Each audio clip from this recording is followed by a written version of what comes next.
Welcome, everyone. This is Dan. We are now going into a new session of Lake of Voices.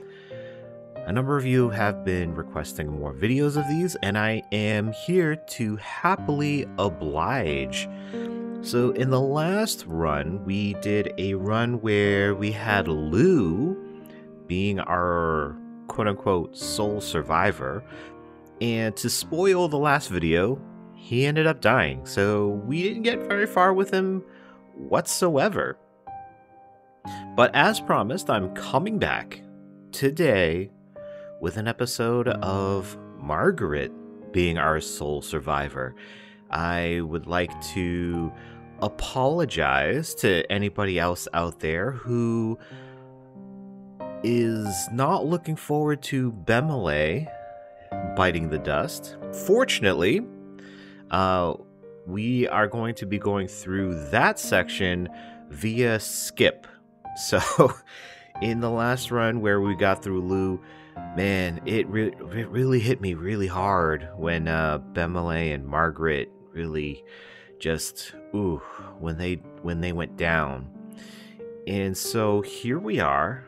We are going to skip Bemelle's death, but we will at least endeavor to keep Margret with us.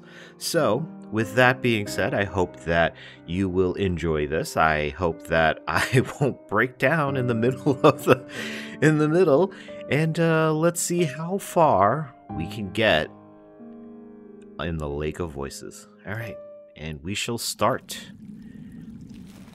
All right, so we are going to skip here. Man, all right. We are going to compliment Margret. It's been years since the time of Garvin the Exemplar. It's impressive you knew. Margret smiles, lifting her chin into the air. The over-exaggerated action is somehow pleasant rather than belittling. She's so much happier than I had anticipated. Yeah, I don't know what's going on with her and what her backstory is. There is some reason she needs to cross Sinnlos, and we know already that there everybody has a reason for crossing, and it is something that has to be so important that you can't risk an extra 2 days to go around Sinnlos, and you have to have some kind of drive, some purpose that makes you want to cross, and because there's no guarantee that you make it over. Even with the guide. In this case, she had contracted with the guide in advance, and here she is with, upon the appointed hour. But I don't know. There's just something going on, and she had to, I don't want to say pretend. She had to make a show of being strong in the presence of Kikka and Bemelle, and I don't know if that's because of whatever it is that she's trying to get to, or if it's a matter of her, trying to keep herself safe. I mean, she is a lone woman here at night trying to get by, but I don't know if there's a uniform or something that guards of this time or this era, this place have that you can identify, but I guess that can always be fake too. But yeah, I guess it's smart for her to try to be safe. But this compliment really threw her off guard, I think. And so she's kind of just lightening up, feeling the mood, you know? Yes, I do like to stay informed. And you knew too. Good. This lake shouldn't be allowed to swallow even history itself. Yeah, it swallows everything else. That's what it's doing. My town, the one where I was born at least, was also Garvin's hometown. I was very young when he passed. The entire village went into mourning. Oh, that's how she knew about him. He was part of her hometown. So, if Garvin was what also shared the same hometown, well, I guess it doesn't mean anything. Garvin could have the hometown the same as Kikka, but move away, and then have the guide, because the guide is Garvin's son. But assuming that he stayed, then Kikka's hometown is the same as the guide's. We don't know that because we don't know whether or not Garvin moved away. But she's saying that when he passed away, the whole village went into mourning, which implies at least that Garvin was still living there at some point. So I wonder if Kikka knew the guide at some point. Because, so, I had a thought that the guide might have been some spiritual entity. Maybe it was just like he lasted like so many years, but it's, well, actually, I don't know. No, right here. Kikka says, I was very young when he passed, which means she was still alive. She was alive when Garvin passed away.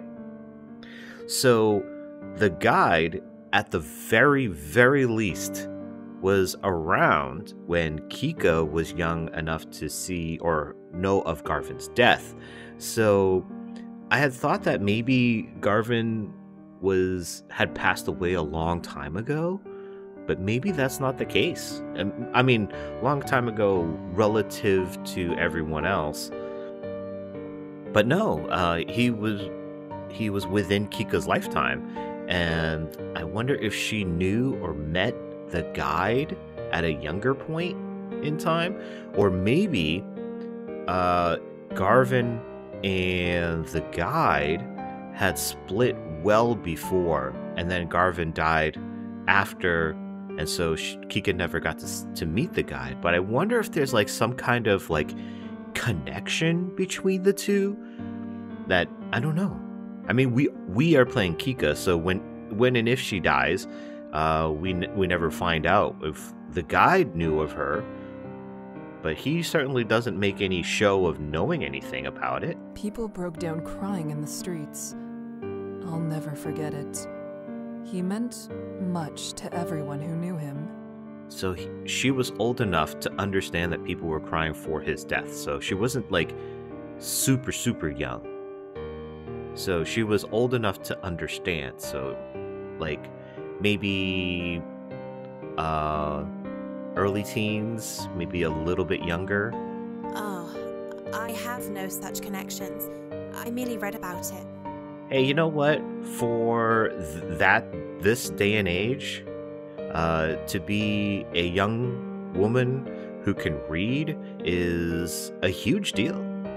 I mean, it's, at least in America, I'm sure everywhere else, like women having independence, having even the ability to gain schooling and stuff.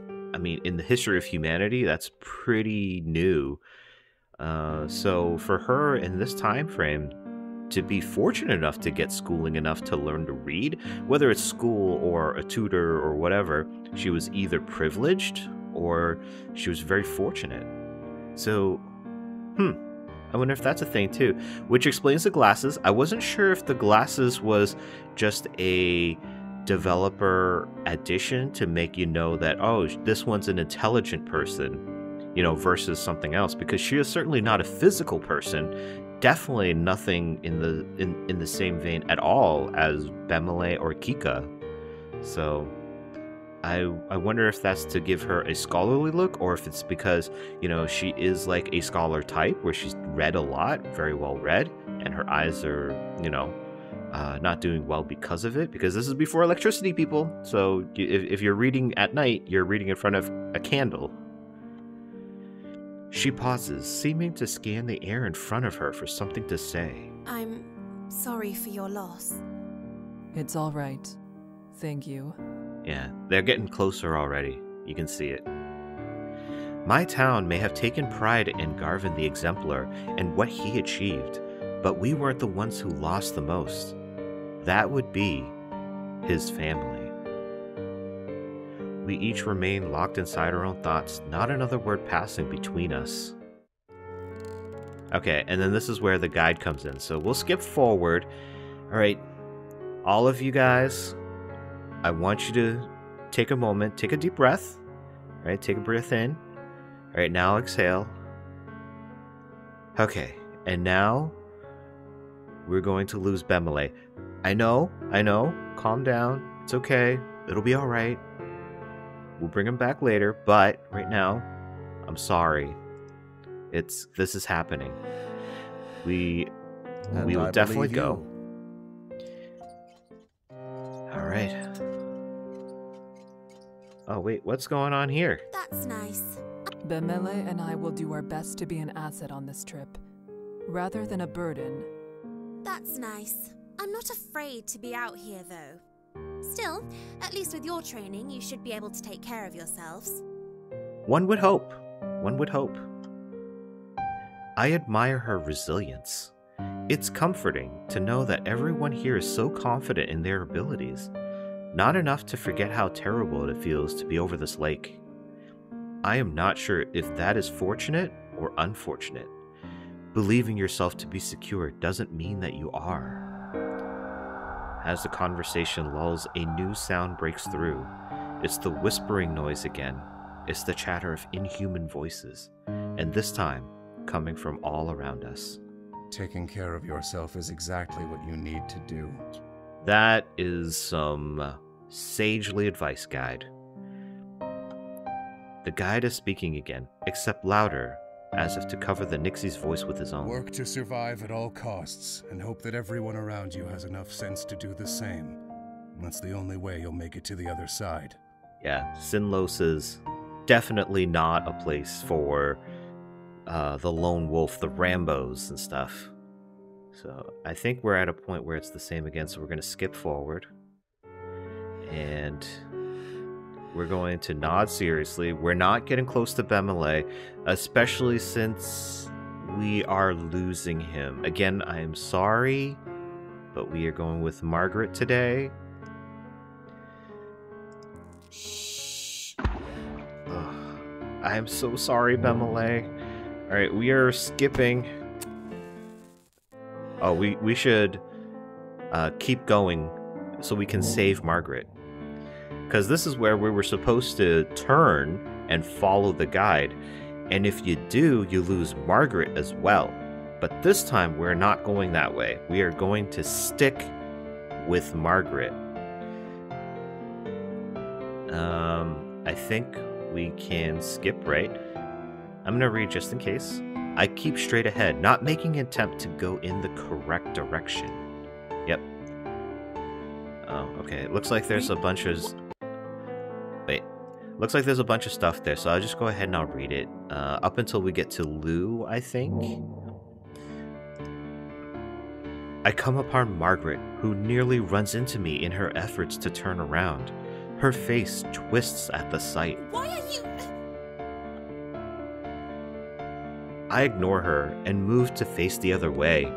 The path we came from is disappearing into the water. It's sinking. We have to jump. What? Margret holds her hands up, but I grab her and spin her towards the path the guide is on. I'll stay in the rear. I practically shove her, and without further hesitation, she takes the leap. She makes it just past the edge of the bridge, knees buckling as she lands, but is soon back up on her feet and holding her lantern out towards me. She beams with pride. Encourage her to keep going. I smile back and motion Margret towards the guide. She understands the gesture, though hesitates, obvious conflict in her eyes. However, she nods and runs after him. With Margret safe, I can more easily focus on my own actions. It takes no effort to jump over the gap, and as soon as I land, I break into a sprint to catch up. The bridge that I jumped from trembles and quickly vanishes into the water. Margret and the guide's backs appear in front of me once again. I bite my lip to prevent myself from being overwhelmed with relief. At least Margret is still here. I can still protect her. I won't lose someone else. The guide's fading light bounces in the distance, a clear signal that he's still running. I focus everything I have on catching up. Slowly, we begin to close the distance. As the night wears on, our strength rapidly fades. Even my stamina is being challenged. I can't imagine what this must be like for Margret. Yeah, like I said, she is not like a physically imposing person. She seems more like the scholarly type, which is why it's amazing. And she knew it. She knew it was amazing that she was able to make that jump to begin with. So, yeah. Because if you're not there and you have her jump herself, she does not make it. Like, she's never made a jump before. She's holding her side as she runs, clearly cramping from the exercise. How much longer will it last? People have to rest sometime. Almost as if in response to my thought, the guide abruptly halts. I skid to a stop as well, sliding on the surface of the wood. The guide stares at something slightly out of view. I step up to join him, following his gaze further down the path. And here's Lou. So, we are not going to bring him with us. If you're a Lou fan, I'm sorry. I relate to Lou, but he's not... I'm sorry to say he's not my favorite character. I do relate to him quite a bit, as a viewer had commented. But, yeah. Not this time, man. Not this time. I'm sorry. So, I think what we're going to do is we're going to skip here. And... Margret is staring at the man with something like fear. She's uneasy, but she doesn't voice her concerns. You know, I wonder if we should save here, because what if... Now, bear with me a second. What if, like, what if it makes her feel better if we say that we'll be with him, but then leave? But no, this is gonna be a Margret forward run. So I think we don't take any chances and we stick with Margret. I think that's what really we should be doing. If we have Lou with us at all, then Kikka has to stay behind with him, and we're not with Margret. And Margret is with the guide. And then even if we start to stay behind and Lou says, go on ahead without me, we're still behind. So I think we're just going to leave Lou behind here, and we're just going to stick with Margret. We're going to be BFFs, alright? I hope everyone's okay with that. I'm trying to think of some kind of compromise when the guide speaks again, his voice cutting. If the man comes, then whoever is shielding him will have to remain at a distance from the rest of the group. Far enough that you can't see me, just my light. That is how you will travel across the bridges. That's some ultimatum, man. I didn't agree to lead this man, and I won't. If you ask me to, I will leave you all behind. Yeah, I don't think it's a good idea to just leave Margret. So we gotta stay with her, I think. Adrenaline surges through my veins and I tense up. It's a painful reminder that the guide isn't here to save our lives, but merely to show us the way. We're on our own. Margret and I frantically share more looks between each other, trying to communicate without words. Neither of us have a desire to speak and be the first to make a choice. The man is standing now, though still hunched with his arms wrapped around himself as if expecting a blow. He stares at the ground rather than at us. Because of this, I'm having trouble reading his face. What exactly happened to him? Yeah, I still don't know what happened. I had him on my run, and I don't know what happened. Are you well, stranger? Do you know where you are and why you're here? He glances up, not at me, but towards me, his eyes resting somewhere near my collarbone. I'm fine. You all can go on your way. Forget you even saw me here. I can't help but balk at his sheer lack of trepidation.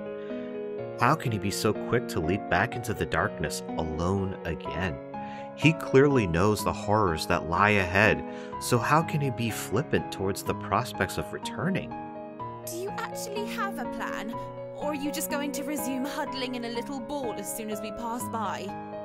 That's snarky, but she's got a point. Margret is blunt and to the point. Exactly, right? Exactly. But her tone doesn't suggest any spitefulness. He gives off a small chuckle. When you come across a stranger having an emotional moment, it's not very polite to bring it up, you know. You should have pretended not to see. That's also not polite, though, to just leave a person there suffering on their own. That's not any better, Lou. Margaret's jaw tightens slightly at that. I suppose my question was a tad tactless. Given the situation we're in, however, it couldn't have been helped. That is a good point, Margret, my girl. I know. It was only a joke. Not really the best time to be joking, don't you think, Lou? He smiles hesitantly, making eye contact with each of us for the first time. Margret lets out a sigh and scrunches her nose. Her reaction makes it pretty clear that she's not at all impressed with how things are unfolding. I can tell from her expression that she expects he won't be easy to work with. He regards us curiously, catching on to our mixed responses. You're tired of me already? I've really outdone myself now. I feel like Lou's trying to reach out, but like not trying to reach out. You know what I mean? Like he's trying to give signals that he needs help, but you know, his brain is conflicting and just can't reach out because he doesn't feel like he's deserving of help. The man gives a small wave and begins down the path we came. Should you even be trying to walk? You aren't exactly in the best of states. Yeah, 2 minutes ago he was bawling his eyes out. He lets out a small chuckle. There's no need to worry about me. I'm perfectly fine going on my own now. So, I take it that what happened back there is a normal occurrence for you then? I feel like that probably is a thing for some people, right? Is that bipolar disorder? Is that what that is? Margret eyes him curiously, though her mouth is quirked into a slight grin. He doesn't confirm nor deny the question, instead opting to fidget in place awkwardly. Margret clicks her tongue. Shouldn't he be following us anyways? Isn't there only one way to the island? Assuming that's the way he was heading. But yeah, I think he was heading that direction because when you think about it, it takes 2 days to cross Sinnlos. 1 day to get to the center island and 1 day from the center island to the other side.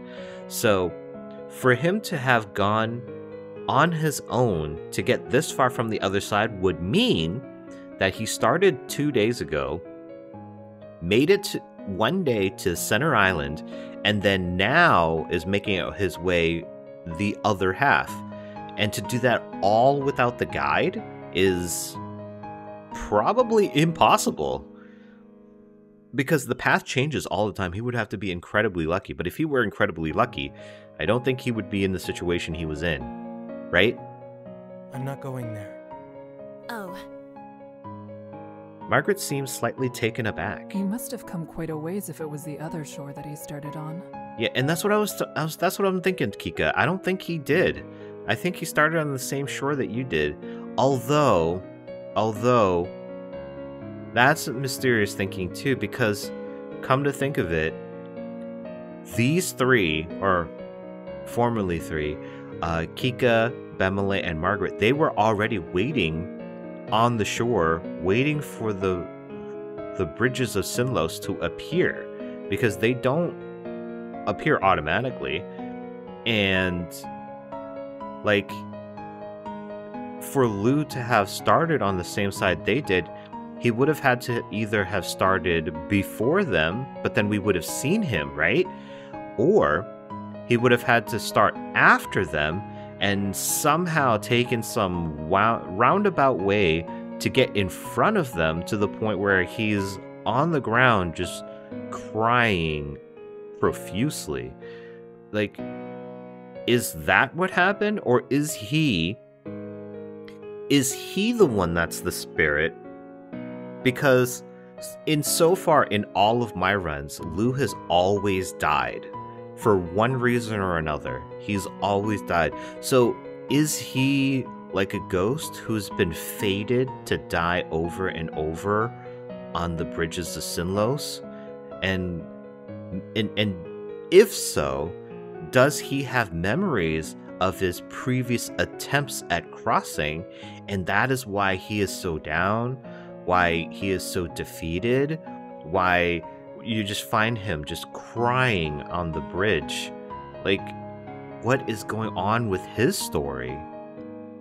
The man's smile grows. Good. That's not so bad. I don't know. No one responds to this mark, unsure of what could be said. The conversation dies down, and there's no question about it. He's going to leave. I look at Margret, whose gaze is quietly focused elsewhere. I can't exactly blame her. Being separated from the guide could easily be a death sentence for both people. Yeah, really, it's true. And especially since the guide said, you can't be anywhere close to me. The only thing you can see is my light. You have to be that far away. Which, again, the bridges of Sinnlos are a maze. They change all the time. He's the only one who knows how to get to the other side. Still, I could stay behind. This isn't an entirely foregone conclusion. No, Kikka, it is. We've already decided. We're staying with Margret. We're gonna just let it pass. He'll just go on his own. I can't risk it. We can't. We just can't. Like, Margret could die in the meantime. Margret stares at the man as he leaves. We both watch him drag his little frame down the bridge, quickly fading from sight. We had to let him go. We've already suffered the loss of one of our own. The space the man vanished into is dark and silent. We can see and hear nothing of him, not even his footsteps. Okay, let me read that again. The space that he vanished into is dark and silent. Can't see or hear anything of him, not even his footsteps. Now, it says to me, now maybe I'm reading too much into this, and some of you guys watching like that I do this, but maybe I'm thinking too much into this, but it sounds like he is a ghost. Because you would think that, like, if he's dragging himself down the bridge, they could hear his foot thumps on the wood, or maybe they could hear his footsteps, or like his foot dragging, if that's what he's doing, is dragging. But to vanish into darkness and silence, it's like as soon as he's out of sight, he just magically disappeared. Like, is that what happened? Is he a ghost? Is he a decoy from the Nixi? Like, hey, I'm a guy, I'm a person, not some spirit. Please help me. Be a human, have a heart, and help me out. But he drags you down because he is negative. He is defeated. He drags everyone else's emotions, everyone else's determination down. Makes them easier for the Nixi to come after. We know nothing about this guy. I mean, it could entirely be the case, like I was thinking with the guide. I'm starting to turn my opinion around on the guide, but I know even less about Lou than I do the guide. Margret tries to pull herself together as best as possible. I follow her lead. We need to get through this somehow, and being weighed down with guilt will only distract us. The guide starts moving again at a quick pace. After a moment's hesitation and one last glance into the truly lifeless fog, we run to catch up to him. We walk onwards in silence. Our party hasn't changed. The stranger was never added to it, so it's not as if it makes sense to miss him. But there's still a sense of loss all the same. No one even attempts mirth. Yeah, because, like, even though he was a stranger, like, just the fact that he was a human who existed, that they interacted with, brings some kind of closeness, even if it's not, like, love, friendship, or, like, companionship. This is someone that has been injected into your life, and no matter how small it is, they made a difference, whether it is a hindrance, whether it is a positive, whatever it may be. There was an effect in your life, whether you remember it or not. So yeah, like, and knowing, 100% knowing that he's gonna die because no one was there to help him is like, you know that you had a part in that. Like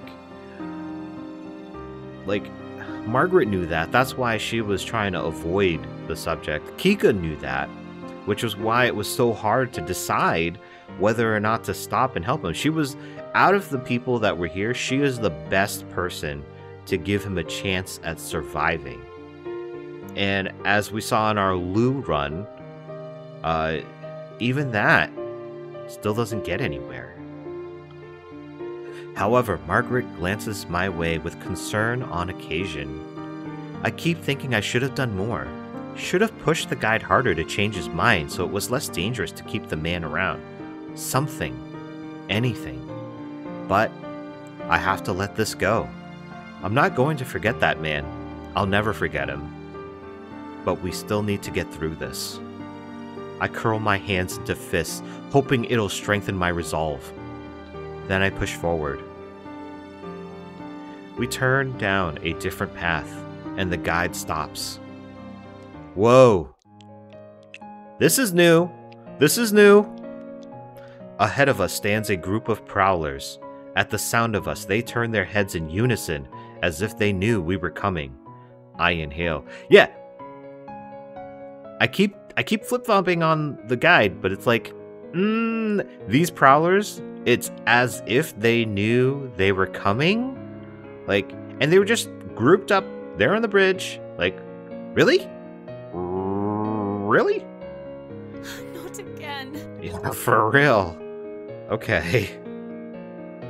The prowlers wriggle somehow, their skin moving more slowly than it should, sliding across their skeletons. They laugh. We already lost a lantern and it's only our first day. We can't keep doing this. For real? For real? Yes, we can't lose a lantern at this point. We're almost to the island. The guide rummages through his coat with his free hand. He pulls out a small pouch, then opens a latch on his lantern. Margret tentatively questions what seems to be the guide's plan for the situation. Will throwing that little thing actually work? It's probably explosives. Now, in the other runs, when Kikka's not with the guide, like, I think it was a fire he starts, right? Yes, it will also set the bridge aflame. We're going to run. Run like heck, yeah. What? But what if we aren't fast enough? Very valid question. Then you will die. We're not losing another lantern. That, you gotta take the risks that make sense. And, yeah, the lanterns are absolutely necessary for crossing. The guide steps closer to the prowlers. We fall into step behind him, staying close to his back. He bends his lantern back down until it is lowered to his outstretched arm. The pouch in his left hand is set aflame. With a practiced flick of the wrist, he swings the staff back up. The glass on the lantern snaps closed. Don't get left behind.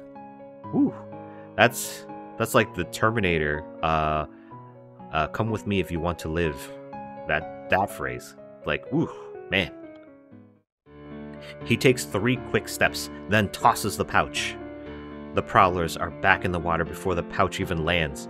As soon as it does, the fire starts to lick and curl itself around the wood. So they knew what was coming, because they jumped in the water before it lands and, like, started a fire.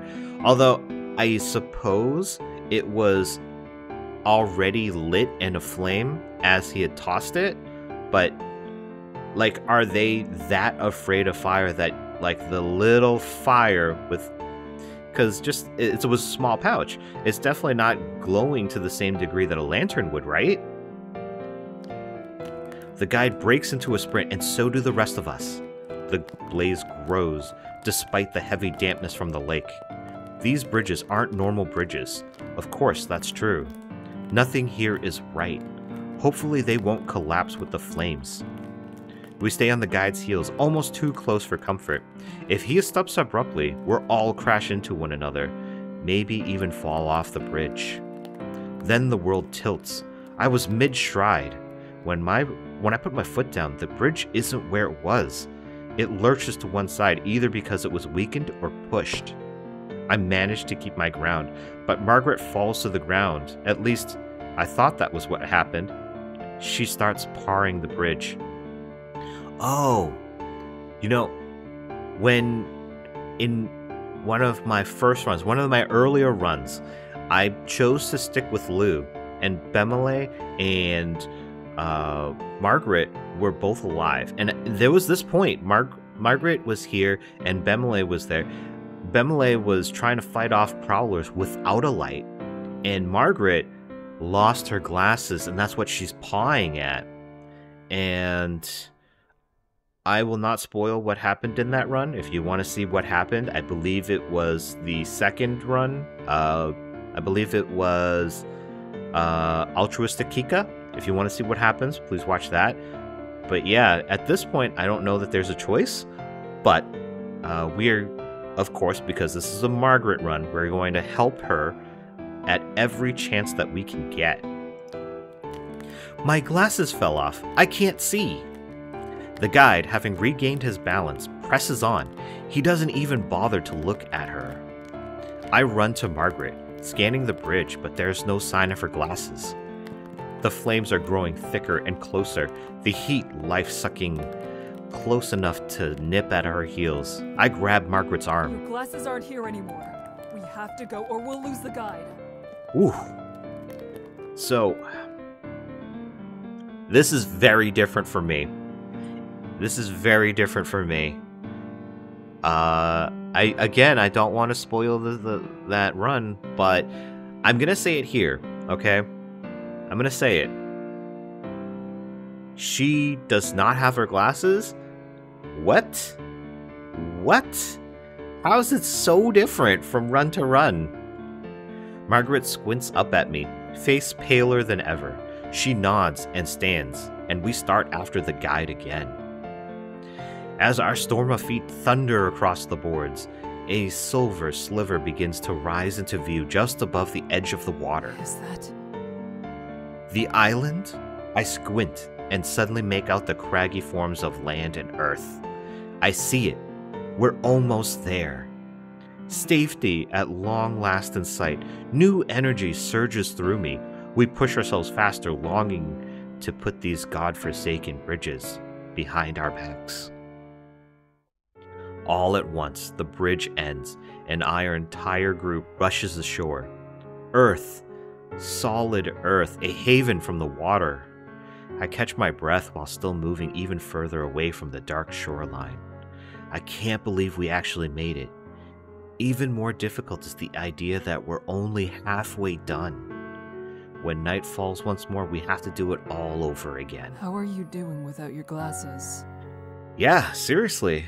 As someone who wears glasses as well, it can be difficult. Fortunately for me, I can still make out shapes from a distance and colors, but really, if it's much further than hands width away, I won't be able to read text or anything like that. But I could still make it. You know, unfortunately, I can still see things that are close by. It's just if I needed to go hunting, I would be useless. Useless. Oh, I'll manage. I have to, after all. I'm not completely blind, thankfully, so I can muddle my way through. That's the way to do it, girl. And then the guide is there.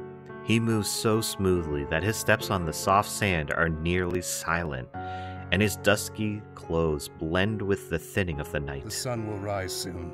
The fire on the bridge is the only reason this island isn't overrun with prowlers right now. However, they could still pose a threat. Holy cow! What? Are you serious, man? So, if they didn't start a fire, they would have had to also contend with the possibility of prowlers on the island as well. So, not only did you need to be able to cross halfway through to get to the island, but you need to time it just right so that you make it ashore just as the light comes up. and chases them away back into the water, but not so far into the morning that the bridges are gone and you're left stranded in the water to get drowned and killed and possibly eaten by the Nix. Like, I don't know what they do. I can only assume that they eat them, but I do know that they do drown you. But wow, that is crazy. How do you not tell people that this is the case first?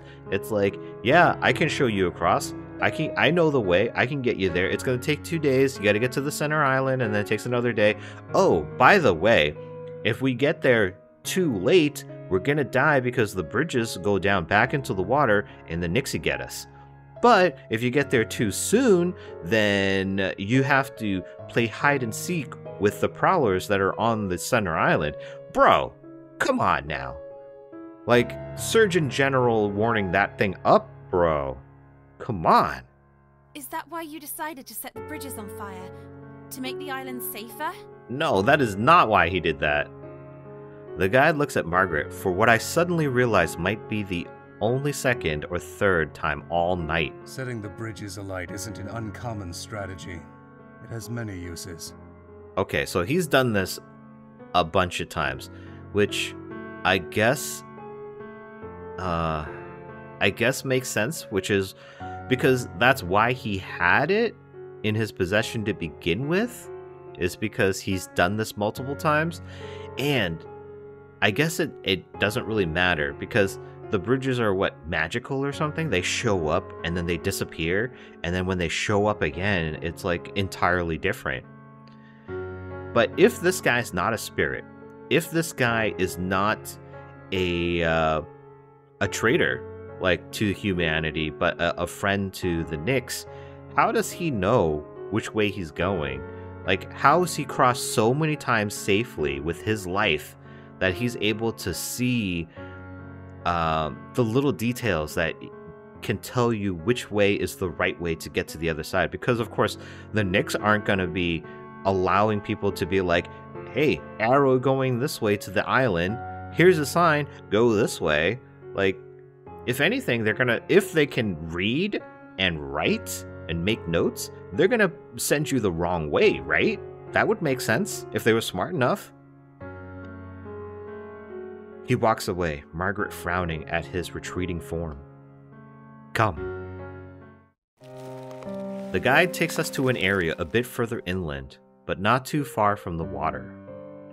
Trees partially obscure our location, and there's room enough to watch the coast in case prowlers start to emerge from the water. Essentially, it's a place where an ambush would be hard. If any of you see anything at all, speak up. We don't want them to sneak up on us. Kikka, all business right now. Almost automatically, each member of the group turns to a different location. As the sky continues to fade from pale purple to a muted blue, the water stays silent. For the first time, nothing happens. It is a miracle. Suddenly, my chest is lighter and the air is fresher. So, as you can see in this illustration, the light is starting to come out. But I'm gonna go back one here. It says here that Kikka's chest feels lighter and the air is fresher, but that's just before the light shines through the clouds or through the sky. I wonder if that's not metaphorical. Maybe, like, what if that is a literal, her chest feels lighter and the air is fresher, meaning that there was something in the air that was oppressive, that felt heavy, was either heavy to breathe in or puts a physical pressure on your body. And like the denseness in the air is like having been removed, makes it fresher, is, as Kikka is saying here. What if this magic, this like spiritual thing that happens to bring the Nix and the bridge of Sinnlos out, what if this is like there's a physical remnant of it that causes all of this? I can't imagine that someone comes in every day to put a spell on Sinnlos or something. Maybe it's a curse, you know? I don't know. Yeah, the first pricks of light appear over the horizon, stinging my eyes after such a long journey through darkness. A sound catches my attention, and I move my focus towards its direction. The guide is opening the latch on his lantern again. He gently, almost respectfully, blows out the light. I passed this statement earlier, but reading it again right now, there is a thing here. And to think about it, there is a reverence from the guide to the lantern, the fire. Now, there is the practical sense that this lantern, this fire, protects him and allows him to cross the bridges. But what if also there is a metaphorical or a spiritual connection? What if, like, the light or the fire is a symbolism for holiness or good, and he is blowing it out with respect because it is due? Because what if he is a cursed person, left to haunt Sinnlos? What if he is an undying person and he respects the holiness of fire and light, especially after having seemingly being trapped? Because why would you do this, like, day in, day out, all the time? And I don't think he gets paid. I think he just does this because at the end of the journey, every single run, every time we've made it past, we don't pay the guy. And would you volunteer every night, every single night, to help people cross something that they should never be crossing ever? Like, would you volunteer to allow these people to cross?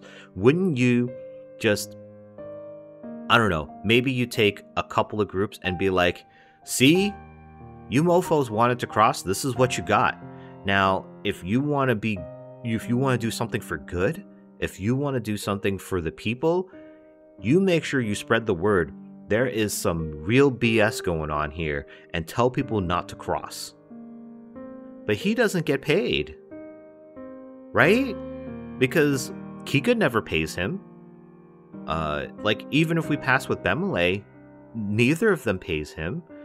But he goes out of his way after every crossing to let people know, hey, I tried to help this person cross, but so-and-so died. So that the surrounding villages know. But he doesn't get paid. So either he has a day job and he does this at night, not getting any sleep, or he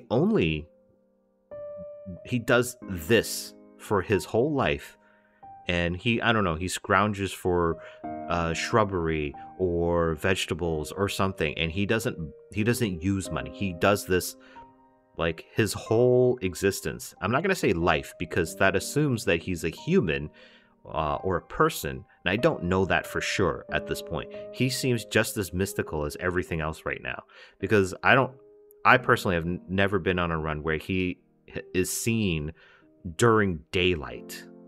During the early morning, maybe, but maybe that's how long, like, the quote-unquote magic lasts. I don't know. He just magically shows up, too, as soon as it turns dark. Like, what's going on with this guy? We no longer have to worry about the Nixi. It is over for today. For today. I'm almost unable to keep tears of relief from pouring out of those words. We made it through the night. We survived. No one feels the need to speak. We look at each other, an understanding passing between us. Then we find our own space, as comfortable as we can get, and lie down for the rest we weren't sure would ever come. My eyes slowly blink open and readjust to the brightness, what little there is. The sun is obscured by a thick layer of fog, making it impossible to estimate the time of day. I prop up my elbows and push myself up. The ground is hard and rocky, but that isn't the only reason I am eager to get on my feet. I check my surroundings. The harsh, craggy earth of the island is interlaced with twisting vines and gnarled branches. Beside me, Margret is still fast asleep. The guide, however, is nowhere to be seen. See? Told ya. I realize that I don't recall seeing him lay down with everyone. It's likely he left us hours ago. There's a creeping silence here. I can't help but shudder at the hollow, aching feeling inside of me. It refuses to relent. I shift my weight back and forth, unsure of what to do with myself. Memories of last night's harrowing journey flicker through my mind. I notice Margret begin to stir. She rises up off the ground with great effort. My mouth opens, then shuts, and after a moment of fumbling, a word finally escapes. Hello. Hello to you. Yeah, I think she kind of looks good without her glasses. What do you guys think?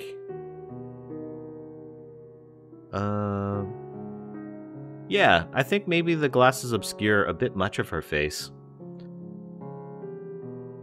Oh, different. Maybe she'd be better off with different glasses. What do you think of, like, those Harry Potter spectacles, on her? I don't know. Margret greets me as she rubs her eyes. It seems to be due to trouble adjusting to not having her glasses, rather than grogginess. A pocket of quiet descends over us. We should eat something soon. Margret, do you have enough supplies? Yes, I think I'll be alright with what I have. That is good. Yeah, you gotta take care of each other, especially now. You lost Bemelle, and Lou never had a chance because he was not allowed to come with. A distinct rustling of the leaves around catches my attention. The guide appears, emerging from the thicket. Margret seems to be a little uncomfortable at his return. The guide nears us and begins to speak. The Nixi will not tread on land in daylight. However, being near the shoreline is still dangerous. If you leave the center of the island, remain cautious. Okay, so I'm a little confused now. Is this still daytime? Because the illustration makes me feel like it's night, but there is like some light in the sky. So maybe he is a person, maybe he is a human, but maybe it's just because the sunlight is being shrouded that he is there. I don't know. I don't know, guys. I don't know, alright? Don't jump on my back, okay? Before the sun sets, I will be in this area. It would be wise to meet me here before nightfall. And just what needs to be done over in those woods that cannot be done in the brush here with the rest of us, Margret says. Despite Margret's pointed question, the guide considers his piece here finished. He turns around and returns to the forested area from which he came. Beside me, Margret releases a sigh. Are you alright? No, I'm not. Nothing is alright. It will never get any better.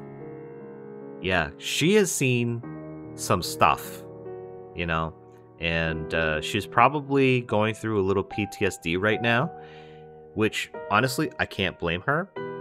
I don't know how I would react seeing somebody, like, die in front of me. But not just die, but, like, he was killed because he got dragged into the water. And also, about Lou, that's just essentially watching him go off to die. Yeah, I said it. Because that's essentially what happens, because without the guide, that is what's gonna happen. He's gotta have, the idiot's luck to be able to get through unscathed. Although, even if he makes it through, with how we saw him when we chanced upon him, he is already not unscathed. It is definitely an issue there. Margret sucks in a breath as she starts to get emotional. Before it can spill out of her, she turns on her heels and walks off in a different direction than the guides. Quietly, I speak. We gotta talk to Margret, man. We gotta talk to her. Help her out. I speak too softly for Margret to hear. Lingering for only a moment, I start following the trail Margret took. I catch up with Margret, and I notice that her eyes are glistening with tears. As I try to move closer, she turns on me sharply. What do you want? Girl, we're in this together. I just want to help you out. You know, I'm going through a hard time too. And I can see you're having a hard time. I just want to be here to try to help you get through it so you can be here for me too. Like, we're in this together right now. You know, we're survivors. You know, we're only one girl short of being Destiny's Child. Come on, gonna be surviving. I take a step back and keep my voice low. I was worried. Well, there certainly is a lot to be worried about. Yeah, you could say that again. I can tell she does not appreciate my concern, but that's only to be expected. I've seen people react to grief and death in dozens of different ways, and she has every reason to be upset sitting on an island surrounded by a lake that breeds death. I promise I will do everything I can to make sure you survive through the next night. So... Yeah, just trying to comfort you. You know, being a bro. That's not the problem. Yeah, I know, it's not. Her words begin strong, but falter and soften as she speaks. I can only watch her, without the slightest idea of what to do. Margret said... Alright, guys. So, it is very upsetting, but I had OBS open and it crashed in the middle of the playthrough. Well, maybe not the middle of the playthrough or the Let's Play, but rather I lost maybe 5 or 6 minutes because I I happened to look over at my recording and I was saying, wait a minute, that's not the screen I'm on a different screen. And I'm glad I looked over and happened to see it because, man, I could not imagine going another hour, you know, another hour and just like keeping going, the recording just not catching anything, and I would just have been so defeated at that point, like how everyone is feeling at this point.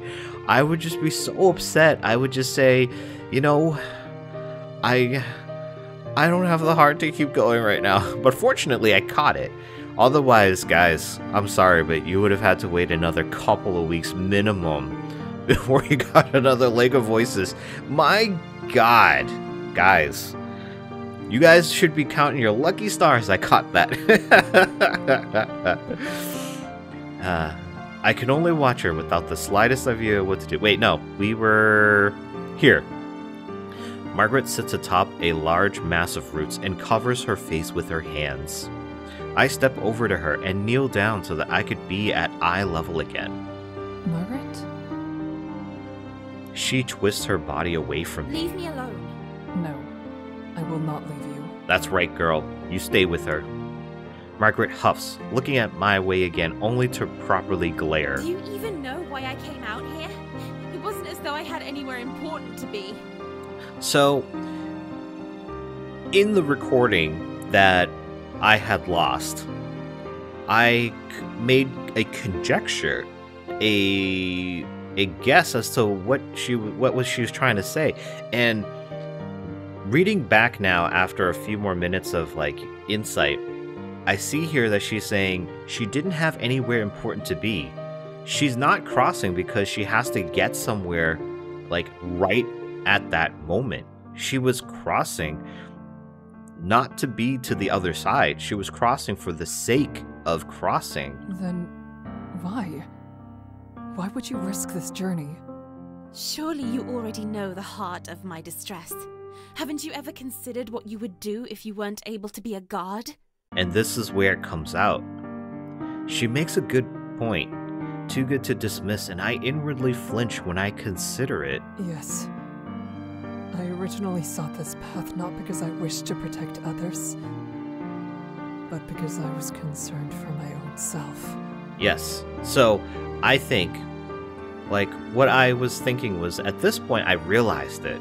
that Kikka didn't become a warrior or a guard because she wanted to help people. That wasn't her main concern. Her main concern was that she felt weak and she felt vulnerable. So she decided to do something about it. And what she decided to do was to become a guard, to better herself, make herself feel more prepared, make herself feel more powerful. And that is how she is as confident as she is because she's built that up through her own methods to do so.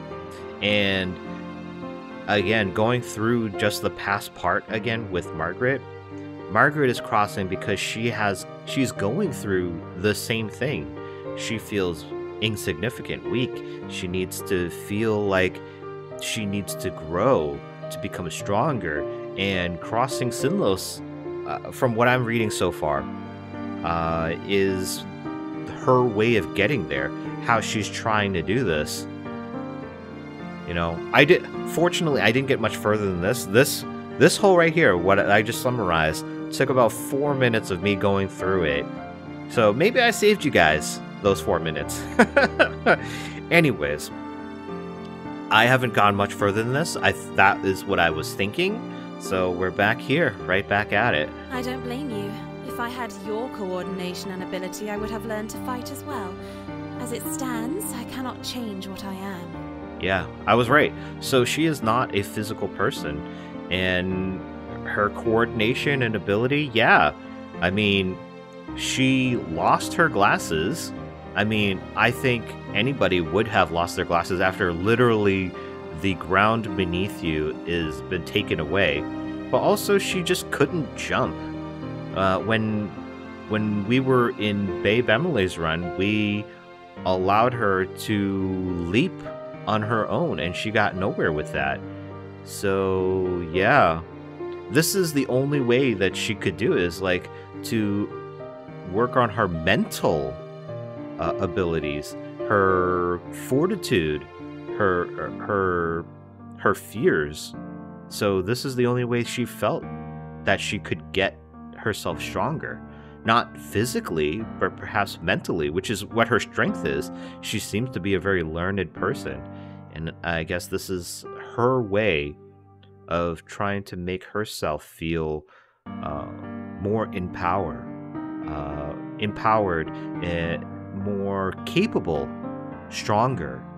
The settlement I come from is small, barely staving off collapse, really. The same as your town.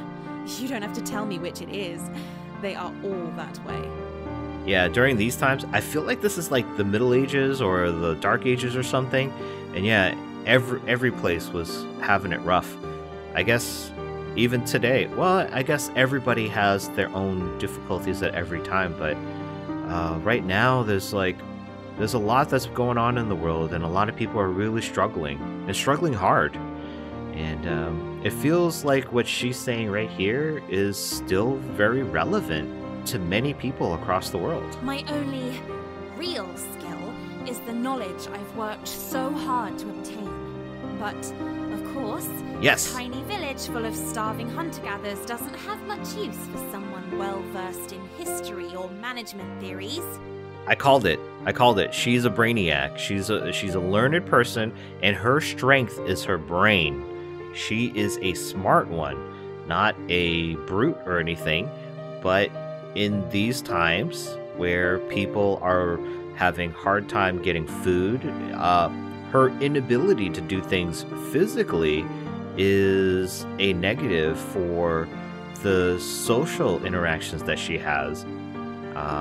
They don't really understand or appreciate what she has to give, despite, it being a real necessity. But I suppose brain power only really hits people when all the other necessities are taken care of. Even if there are positions that require such knowledge, they are always given to those who are far older than myself. And not to bring wokeness into it, but during these times, it was also, you had to be a man. If you were a woman during these olden times, you had no rights. You had nothing given to you. It was just men. Women were just things. And in some places in the world, I don't know if it's still the case, but I believe it is, women are viewed as possessions. Like, can you believe that? If you come from such a place, I don't know how you feel about that, but yeah, in much of the modern world these days, women are individuals just like men are. We have very similar, I'm not going to say equal rights, because there are women in America, in many other countries that are still fighting for the chance to be treated as an equal with the man. But it is better off than being property, I can tell you that. So what am I supposed to do? Continue to barely survive by being one of many seamstresses? Keep being pushed around by any person more powerful or with higher social connections? Yeah, that's a tough one. Like, even today, like, there are... I don't know how bad it is in schools these days, but when I was a kid, if you weren't good looking and you weren't like sports, like into sports, being very athletic, like all you had was your ability to study and to learn and to grow mentally and have good mental capabilities, you weren't viewed very positively. Maybe it's different now, but usually people who have that ability are they have other people be jealous of that, because maybe they are athletic but they don't have the mental ability to be able to do well. And I don't know, it's hard for everybody in some capacity, and for her it's difficult because she's the type of person that has the ability to use her brain. She can do a lot more with herself, but she is living in a time that is well behind what is suited for her, and it sucks. It really does. And there's nothing she can do about it. You know, she is a pawn, a little cog in a machine of society, and she doesn't know what to do with herself, because as a little cog, she's not the type of cog that easily fits into the machine. She just feels separated, I think. Yeah. Leaving there would only take me back to the same position. It won't ever change that way. Yeah, she needs to push herself, and this is why she's here. She drops her head into her hands and sobs. My heart aches as I kneel beside her, watching her shuddering form. I feel helpless, but what can I do? These problems are much different from what I have dealt with. Eventually, Margret seems to pull herself together. No, I was tired of accepting those options. Sinnlos was my only chance. Only now do I realize how ridiculous a notion that is. Anyone who comes to this lake with a sense of hope will surely have it crushed. Yeah, I don't know if this is called pessimism or realism or what have you, but yeah, you can't make sense of the whole world. And there are many things, many things outside of your control, outside of your understanding. And especially for something mystical like this, to think that you could control it or control yourself in the wake of it is that is a hopeful and ambitious thing to think. And it's crazy to think, well, I won't say crazy. It is difficult to think that thinking you're crossing Sinnlos will change your circumstances is a hard pill to swallow for me. But she was in a desperate place, and she was trying to desperately find a way to fight back. Maybe not against society, maybe against herself for feeling the way she did. Right? Does anybody here relate to her that could maybe help me understand the situation? I don't know.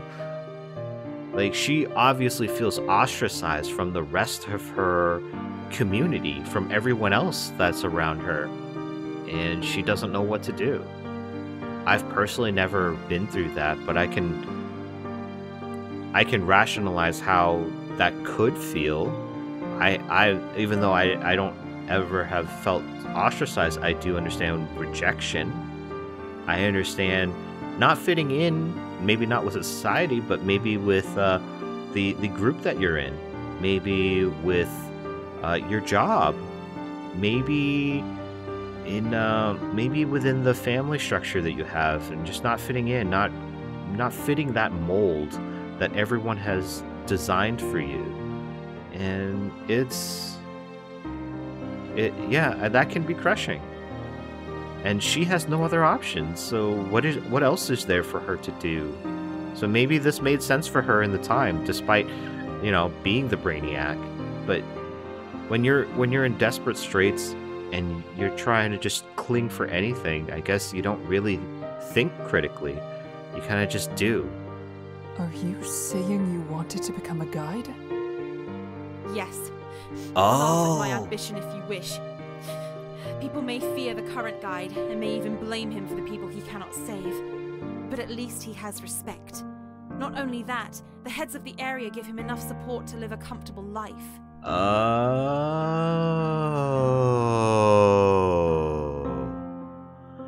Guys, it's all coming together. It's all coming together. So the guide does get paid. He gets paid enough to live, food, maybe shelter, maybe, but he gets paid for just being a guide. It must be like he is paid out of like town taxes or something, because the heads of the area give him enough to live off of. So he does get paid. So I suppose he most likely isn't a spirit. What would a spirit need for money? So she was trying to learn and understand how to be a guide, and hoping to, be an entrepreneur? To be a competitor to the guide? Maybe make your own business, take the business away from him because people fear him, thinking that he's not doing enough to save people? Was the thought that she felt she could do better than the current guide, that she had the smarts, the wits? But sometimes some of these things, it's not about all of that. It's about the experience. And obviously the guide has way more experience. But also, he has the physical ability. Dude was running. He was gunning it down those bridges. And then there was that time that he took that turn, and the way Kikka described it, he did it like, I don't know, I'm picturing like a figure skater. Like, he's like coming down full speed, then all of a sudden he just like slides into the turn like a professional. Like, that's not something Margret can do. And even then, I mean, what was her idea? Well, I guess she didn't know all of that to begin with, but like, what was her idea that she would be able to walk people through a bridge to safety without knowing? Or maybe this was a test. Maybe this was an experiment for her to watch the guide work and see if this is something she could do for herself. Because she was so desperate, because she didn't have any other options available to her to make a living, to make a way for herself. Which, honestly, thinking about it in that context, that's really sad. Man, that's really sad. Wow. To be in such a place that the only thing you can think of, the only future, the path ahead of you is something so dangerous. And this is your only option. Wow. From all I'd gathered about the lake, being strong or good with a weapon didn't matter a lick. The most important qualities for a guide were being observant and shrewd, and being able to look past the struggles of someone else. You know, girl, I don't know if this is going to be a compliment or if this is going to be a put down, but I don't think you have the heart to look past the struggles of a person. Excuse me. Let me take a sip of water here. I really don't think that she has it in her to just let someone die. Did you see how much trouble she had when they came upon Lou? She knew. She 100% knew he was going to die, but couldn't do anything about it. Though looking back, maybe she was forcing herself to not feel anything. And maybe here is where she has decided, you know, I don't have it in me to do this job. And how wrong I was. There it is. There it is. Yep, I was right. Her voice rises. I haven't the slightest ability to deal with sinking bridges and confrontations with those horrible monsters. And even though I thought I'd lost all ability to care about the troubles of others, I still feel awful about what happened earlier. Guys, like, think about this for a second. Think about this.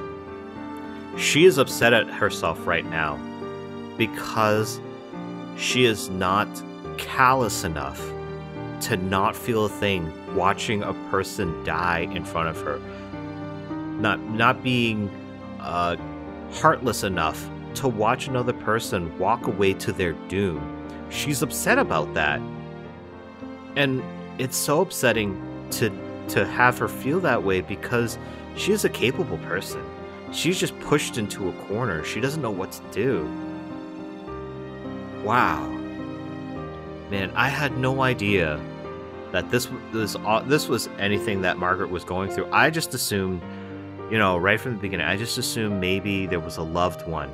Maybe a fiance, a husband, or a grandmother that was on the other side. She needed to get there because they were dying, or like she had the cure to whatever was literally killing them. But for it to be this depressing, to be... Oh man. I haven't a chance of making it as a guide, which means I have no hope anywhere. Oh man, ouch. Ouch. Oh, dude. Oh. This is something that I think I can relate to at a level. Yeah, I can relate to this one. That's tough. Yeah, it's a very dark place. It certainly is. She covers her face once more and resumes her cries. Hesitantly, I reach out and place my hand on her shoulder. Surprisingly, she doesn't shake it off. We sit quietly like that for several moments. You don't have to be a guide. Once this is over, you never have to come back here. There has to be something else out there for you. And if something does not yet exist, then we can create it ourselves. That is very optimistic, Kikka. It is absolutely optimistic. But, you know, platitudes like that, do they really help?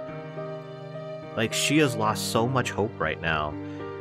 Like, yeah, if you instill her with more hope, maybe she'll get through this today.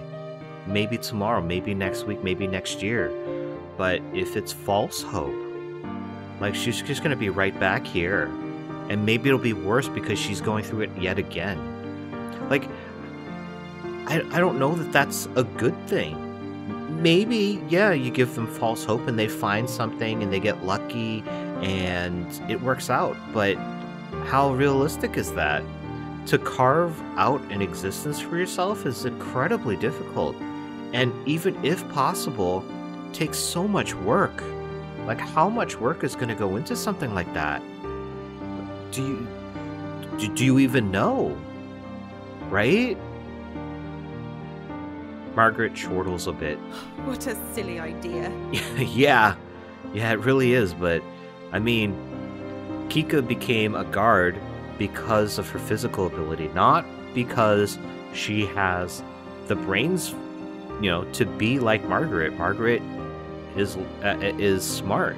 That's what her strength is. But if I did have to choose between returning to the normal world or staying here, I'd rather go back home. Now, you don't need to be a brainiac to make that decision. I squeeze her shoulder, and she at last looks up at me, the tears gone from her eyes. Thank you for sharing this with me. Yeah, thank you, Margret. For someone to pour out their heart and soul to you, that is a very humbling experience.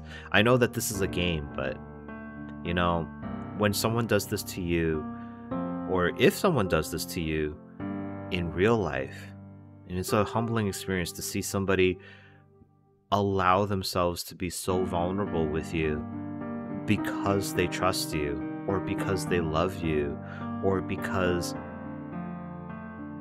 they're desperate, because they're in such a bad place. It makes you, as well, I guess, unless you're heartless and callous, but it makes you feel closer. It makes you feel more like a human, someone just trying to help another person exist. It is, it is a feeling, and I don't have the words to describe. Thank you for listening. You have an unexpectedly soft heart. Unexpected, only because she presents herself in such a way. But Kikka is a softie, guys. Kikka's a softie. She presents as, Miss Butch, but she's a softie at heart. She must have noticed the slight twinge in my face. That isn't a bad thing, Kikka. No, Kikka, it is not. Soft heart isn't weak. Soft-hearted people say because you can feel, you understand how people feel, you can relate, you can empathize, you can sympathize. It's not because you're weak. Soft and weak, when it comes to the heart, are not the same thing. It's not. I look away, eyes toward the ground. I know it can hurt to care, but it also lets you lessen the pain of others. I think it would be much better if everyone cared a little bit more, rather than less. Guys, put this on a t-shirt, frame it, instill this in your heart. This is what it is to be human, to care for humanity. The world would be a better place if this were actually the case with people. Because, yeah, it does hurt to care, but caring allows you to help others that you care for get through things. And if everybody did that for each other, we would be much happier, as opposed to being brutish, selfish, cruel, inhumane. It's, yeah. Margret, ever the philosopher, right? I feel tears forming in my eyes now as I smile back at Margret. Thank you. Oh. They're BFFs for real now. Guys. They're BFFs. Okay, Kikka, it's time to braid Margret's hair. But for real, this is so touching.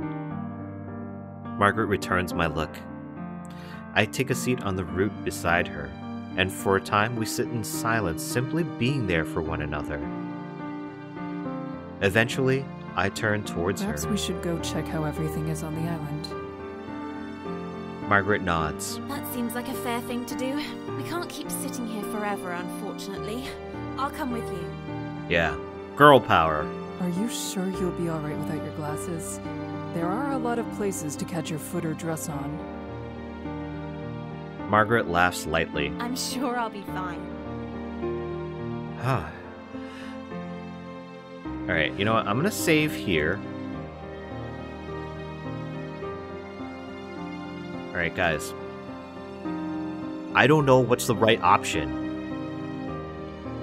Now, on the one hand, I can offer her my arm as a sign of friendship, as a sign of respect, as a sign of closeness, companionship, you know, but also we could respect her wishes to be strong, and we could say, that's good. But does that also come off as being, as being like condescending? How does that come off? Like, guys, please let me know. Sure, I'm gonna offer her my arm, because I'm gonna take that as a sign of companionship and of friendship, you know, sisterhood. If I was wrong, and like the that's good option, if that was the option that it was not like in my mind where it's like condescending, please let me know. I really want to know if I should come back, or if maybe it doesn't even matter, maybe. But I feel like saying that's good, I feel like, I don't know, maybe I'm just negative, but I feel like that's just like, oh, you know, do you need any help? Nah, I think I'm good. That's good. To me, that comes off as very like, okay, whatever, you know? I feel like offering her my arm. I guess in some respects, maybe she's trying to be strong. She's trying to better herself. If I offer her my arm, that's an insult. But I think at this point, we've gotten to the point where they're close, right? That wouldn't be taken as an insult. That would be taken as like, you know, hey, love for another human being, you know, thank you, we're good, you know, right? If I totally chose the wrong option, please let me know, please. If it was the wrong option and like there's an entirely new path, yeah, just let me know. Don't give me specifics, just let me know and I'll come back and I'll choose that option. We'll go down that path and see where it goes. But I think I feel it. I feel like this is the right one to go with. She sighs softly and chides me teasingly. Really? You are too much. Yeah, I think this was the right choice, guys. She then accepts. See? This is the right way to go, right? Together, we head towards the interior of the island. Margret and I head through the wooded part of the island. There isn't anything that could be called a path, but we manage to pick our way through the bush quite well. Through a thinner stand of trees, we briefly catch sight of the guide standing on one of the beaches. He seems fine, but even though I'm sure he turned his head toward me, he makes no show in acknowledging us. It takes less time than I would have hoped for us to see all that there is on this isolated place. Now we will have spent time simply waiting. A far more unpleasant task. Does that sentence read right? Now we will have spent time simply waiting. I don't know. It feels wrong to me. Sorry, I'm taking you guys out of this. Let's continue. I just thought that sentence read a little strange to me. We seat ourselves underneath a large tree at the meeting point. There's no sign of the sun setting, and I find myself becoming increasingly restless. I release a breath. I've yet to shake the dark and troubling thoughts coursing through my mind. It truly is just the two of us. Deep sorrow stirs inside of me at that thought. However, having Margret here with me gives at least some comfort. I lean against her shoulder, and she doesn't move to stop me. We sit together quietly as we wait for the sun to descend from the sky. The sky turns orange as sunset comes upon us. Guys, I love that time of day when the sun comes down, turns orange, and then turns purple before it goes away. Oh man, it's so beautiful. It's like the sky becomes a portrait. It's so cool. As the color seems to drain from the world, being consumed by the fog, the guide makes his appearance. It's almost time. I nod and feel myself grow tense. We truly are about to return to those bridges. All of us wait in an uncomfortable silence until night falls. Night settles like a shroud over the land, every inch of the world now covered in unrelenting darkness. Suddenly, there is a gurgling. The water parts as the bridges of Sinnlos rise, powered by some unnatural force, creaking like they might fall apart. I feel an inexplicable pounding like a hammer in the back of my head, beating faster and heavier than my own heart. I clench my teeth to stop it from churning my stomach. We must go now. The guide doesn't wait for any replies, briskly starting in the direction of the shore. Margret and I match his pace. I can feel the air weighing on us, a sensation that slows our steps despite being rested. Something hovers in my mind, the mirrored memory of the beginning of last night's journey. 1 day ago feels like a lifetime past. The thick, inky water sloshes reluctantly off of the boards, bleeding back into the lake until finally it becomes still. A shudder crawls all over my body as I place my foot on the boards, but I quickly shake it off. I have no other option. We have to go through this again. All tense as day-old corpses, we walk over the bridges in silence. The only sound that accompanies us is the thick lapping of the water at the bridge. Margret marches ahead of me so I can't view her face. However, even from the back, I feel that something's on her mind. I decide not to ask about it. It wasn't meant for me to hear. Oh, guys. She's gonna question the guide. She's gonna question him. And, yeah. I think she's gonna question him. And I think that happened... It was so long ago, guys. I think that happened in, the altruistic Kikka ending, or run. And I believe we chose to follow the guide and got separated. But this time, if that's what goes down, and we get the choice, I'm gonna choose Margret, but that might be the death of us, right?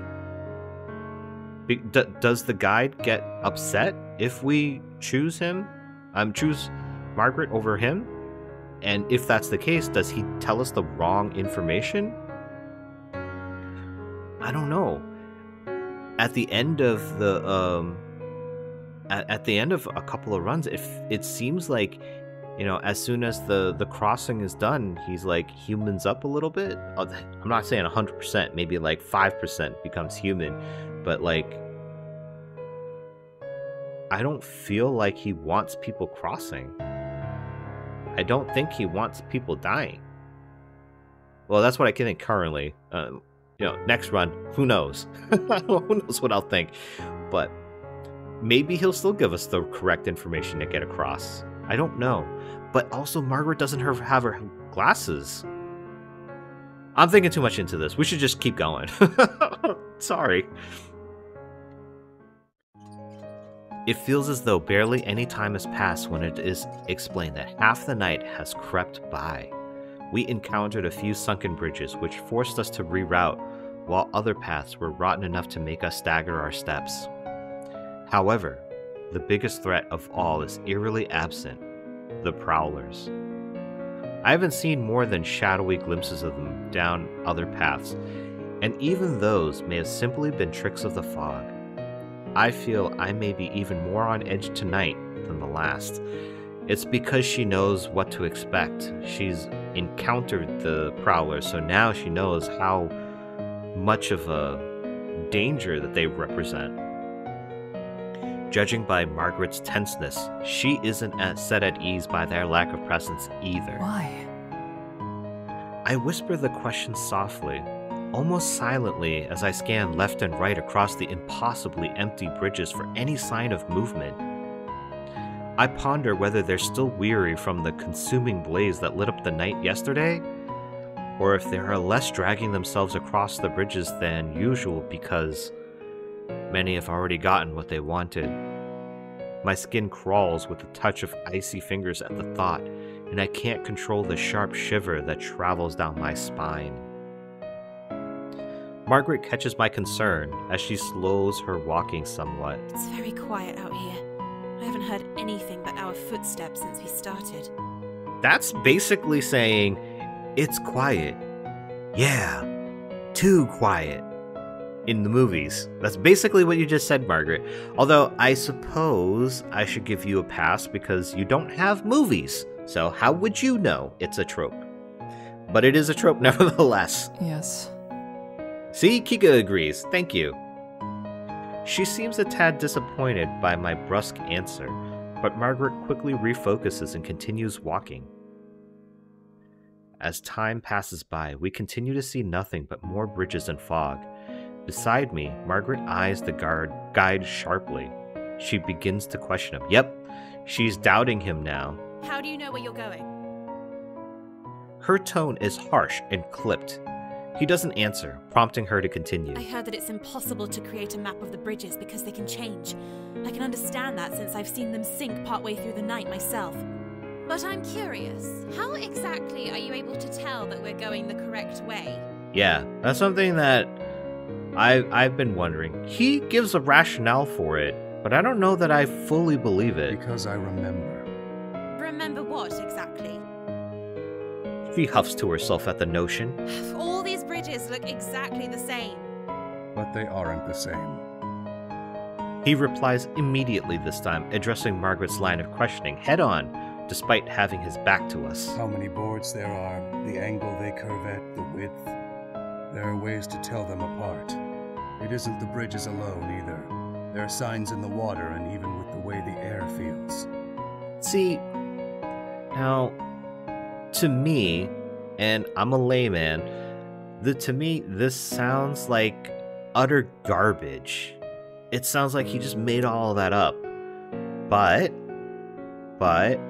you know, there are people that have photographic memories, and maybe this, like, he doesn't know that term. Maybe that's not a term that was prevalent back in the day, and this is his way of explaining that, is that he has a photographic memory, so he knows exactly the way to go. But then the question comes up, how have you survived long enough with multiple trips that you have been able to know all of these ins and outs and which way to go? Because in previous runs, he's given us secondary directions to go instead of just the one direction. So he knows other paths that are branching, so he knows if he should presumably know if there was a dead end. But how would he know that? Where does this information come from that he has survived so long to gather this information, even if he has a photographic memory? Like, where does this information come from? Except from experience. But if it is from experience, like, how do you safely get that experience? He doesn't have, like, any missing appendages or anything like that. He's not scarred or anything, so how? As little as there is, everything here can be a marker, as long as one is actually committed to keeping it in mind. And this says to me, maybe photographic memory. But again, the question is, you have to experience it before it becomes a photographic, or a photograph in your memory. I see. Despite wanting to dismiss the guide, she does seem focused enough to be making mental notes on everything he's explained about the maze. She slowly falls into step with me, seemingly satisfied with the partial conversation she had been having with the guide. It is still terribly difficult to navigate this dreadful place without my glasses. Yeah, that would be. Even without the fog and without the night. Without your glasses, you can hardly see. And, yeah, that's a tough one, I gotta say. You're going to be all right. Yeah, because Kikka's with you. She's got your back. I firmly reassure her. However, she merely scoffs again. Perhaps not with a leader like him. Yeah, she's really in the doubt right now. Her tone grows more annoyed. I wonder how many people have needlessly died because he was the only person around to show them the way. Now, if you hadn't gotten her backstory, her reasoning for why she was even on the bridges, you would think that this thought, yeah, well, what about this? Like, how does this happen? But she's had this thought even before the crossing, which was why she thought, I want to become the guide or become a guide, because she was thinking that he was either not doing a good enough job or maybe something nefarious was going on. Whoa, whoa, whoa, whoa, whoa, whoa, whoa, whoa. I wonder how many people have needlessly died because he was the only person around to show them the way. I was not ready for a whole bunch of text there. Let me save here, because all of that might rush by too quickly for me. Let's see. Fewer than those who would have died without him. We need to focus. Let's go with her. We'll just follow her lead. We're going to follow her lead because if we defend the guide, I've seen what happens there. If we say we need to focus, I don't know if that's a knock against her, but it is not following in line with her. But if we follow in line with her now, and this is the decision I was talking about earlier when we were on the island, but if we follow in line with her, like, what happens? What happens then? Her face turns bitter towards the guide for a moment. She moves ahead and returns to her normal pace.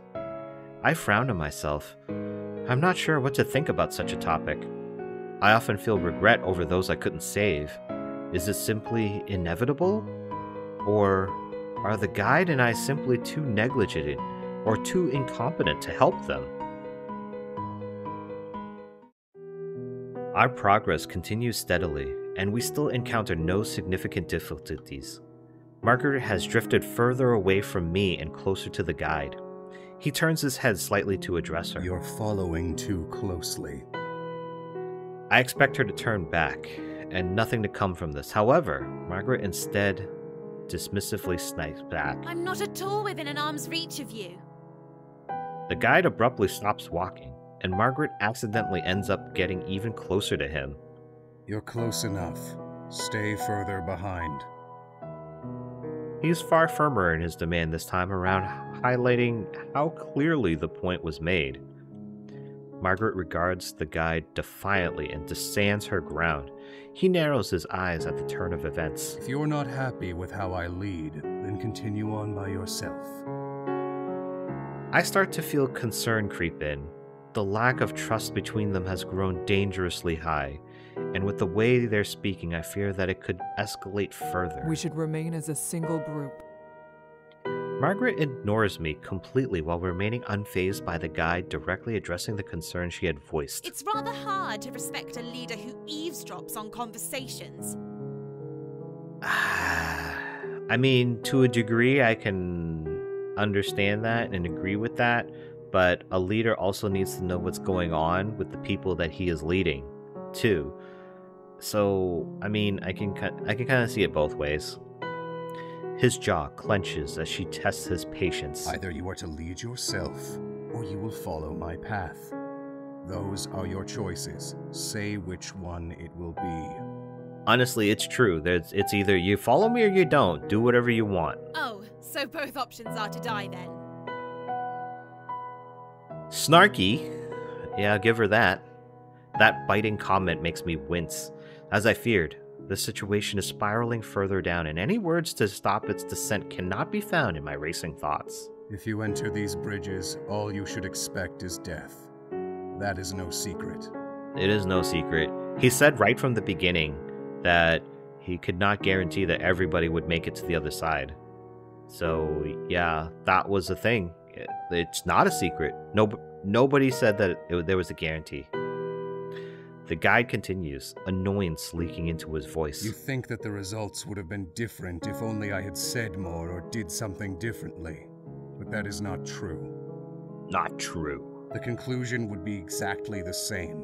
If Lou hadn't died when he did, he would have been lost at some other point during the trip. Guys, he is talking about our other runs. Every time I've had Lou in my party, he's always died. Like, is he destined to die? Like, can you get him across? Is that a possibility? Lou? Yes, Lou was his name. I had spoken with him in the past. He wanted to cross the bridges. I had deemed him unfit. He was far too desperate and unprepared. There's no helping someone like that. Wait. So, Lou, he deemed too desperate and too unprepared, but yet Margret was not too desperate and unprepared. She was definitely unprepared. 100%.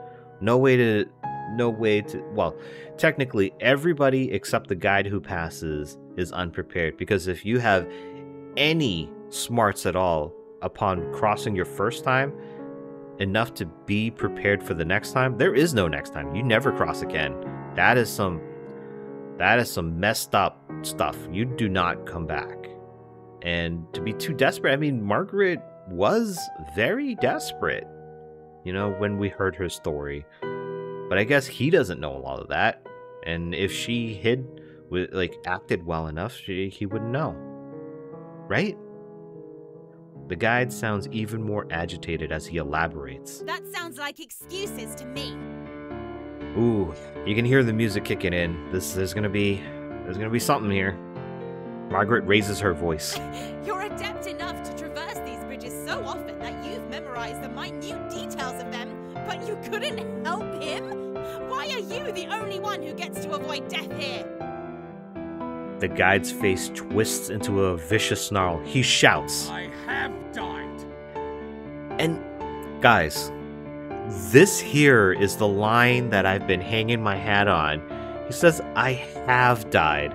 But is that a literal I have died? Or is that a metaphorical I have died? Like, my humanity has died. My kind heart has died. My kindness to people, ability to be close to people has died. And effectively, he as a person has died. Or does he mean like he's a ghost? Because he could be a ghost. I can't take that away. But then what does a ghost need with money, you know, to be able to survive off of from the heads of the surrounding areas?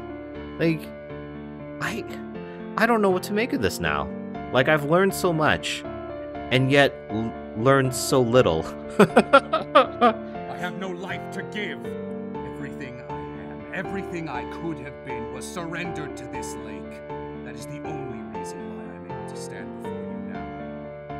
And this here is the reason why I think maybe he is a ghost, a slave, or even a spirit to Sinnlos. And like he's some mystical being that is somehow trapped. Like, this is why I think all of this. Maybe I'm taking things too literally. Like, maybe this is all metaphorical. Maybe this is all symbolic. I can show you the way, and I can give you advice on how to survive the perils you will face. That is all I'm able to offer. Is that not enough for you? What else do you want from me? Kindness? Sympathy? It's been far too many years since I was capable of giving anything like that. He finally stops to catch his breath, though the emotion in his eyes still shines intently. There is no response from either of us. An agonizing silence permeates the air. No one dares to even move. The tension is cut as the boards beneath me start to crack. My eyes dart down. The bridge is sinking. Instinctively, I jump backwards. But the new section of the bridge groans horribly as it too starts to tilt into the water. They keep getting farther and farther away with each disappearing platform I move off of. Wait! I look up at Margret's frantic call. My chest tightens when I see her and the guide on what has become the other side of a small chasm. I leap back just in time as the bridge under me snaps like a twig. Glancing over again, they keep getting further and further away with each disappearing platform I move off of. Dread creeps up my neck, and I nearly lose my footing once I realize what's happening.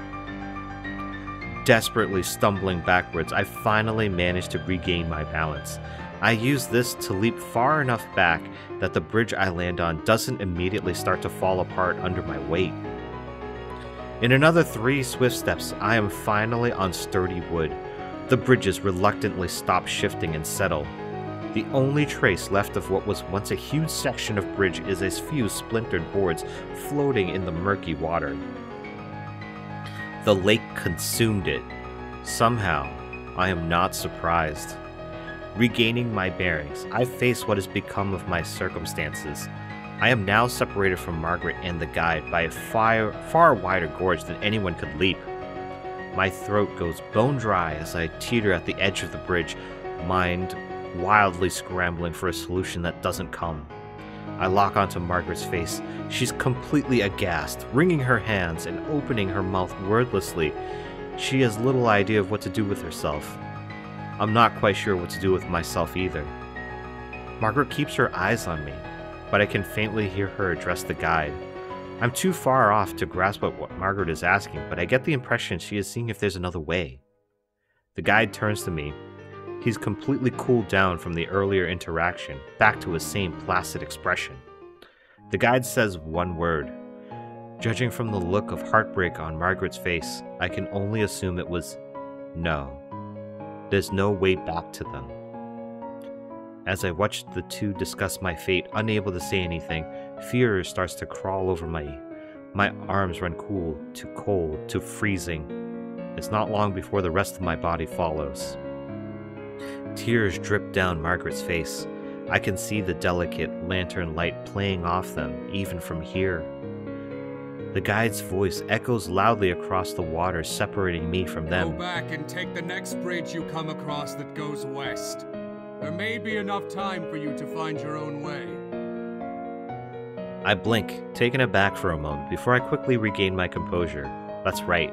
This isn't over. I still have my lantern with me. The prowlers are less active, and if the guide says that it's possible, it could be true. I nod solemnly at his words and yell back. I'll meet you there! Don't wait for me! He bows his head and starts to slowly back away from the edge. Margret tries and fails to dry her eyes as she looks at me helplessly from across the waters. I detest the idea of having to part ways with Margret. However, I know that there's no other way. I smile forlornly at her as the wind whips against my back. I speak softly. You need to go. There's no way she could have heard me, yet I'm confident that the sentiment got across. I spin on my heels and run back the way we came, searching for the bridge the guide said to take. I can only hope that we all safely reunite before this night ends. Alright, so reading this part, I believe this is all the same stuff. I believe it's all coming down the same way. I wasn't sure if any of the choices I've made thus far might have ended up that Margret is with me at this point in time. She is not, so I believe that everything from here is pretty much the same. So I think what I'm going to do is I'm going to save, and we're going to skip ahead. So let's save in this slot here. And then let's skip ahead. I kind of have the options that can get us to safety. I don't know if there are other options. I wonder if that's something I should do one day, is to go through these options at the end here to see if any of them lead to safety or if they all lead to Kikka's death. But for now, because this was a Margret run, we want to get back to Margret as soon as possible. So let's do that. Let's follow the guide's path. Yep. And then we come through, and let's run past it. And then we light the lantern. And then we stare it down, because otherwise if we run, it comes and catches up to us and we die. Altruistic Kikka run, guys. You remember. Alright, so the ending is the same, guys. The ending is the same. Okay, so there was nothing new with there was nothing new there with Margret, which I'm surprised, because some of you have told me that I have not reached character-specific endings yet. But what I have gone through just now, it skipped all of that. So that says to me that I still didn't get the character-specific ending for Margret. So I'm not sure where to go from here and what this implies, but I will tell you that there will be more runs of Lake of Voices. I do want to say that a viewer has commented saying that if I had gone back to the Lowly Lou run, if I notice, apparently you do, because Bemelle and Margret are gone, you actually have no choice but to take Lou with you, right? I gotta remember to go back to that. Man, guys, there's so much stuff going on in my head right now, but I gotta go back and see, like, how true that is. Like, what? Are you kidding me right now? I did not know that. Like, I had no idea, no clue that you could, like, you had no choice but to take Lou. I have to go back and see, but yeah, so essentially doing the Lou run was essentially doing the guide run, like solo guide. But something that I didn't do, what I would have done in a solo guide run, is talk to the guide on the center island. I may go and do that, but if the recording for that section is insignificant, maybe I'll either put it out as a small loner video just for that section. But many of you have already played this game and seen it, but I mean, I don't know, maybe for the rest of us who haven't seen it. But if it is a significant portion, I may put a post in the community letting people know that hey, there was a significant section that is different here, and I'll let you guys know that it in itself will be the solo guide run. But for now, this has been the Margret run. I hope you guys have enjoyed. I am absolutely sorry halfway through for what had become of the recording.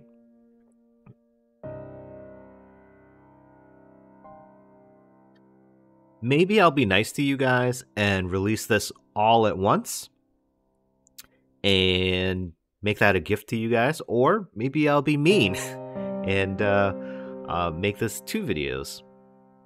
But regardless, I know that you guys will come back and watch it because you guys have been asking for it, and God love you guys for it, because I've been thoroughly enjoying, and I am so happy that you guys are also enjoying.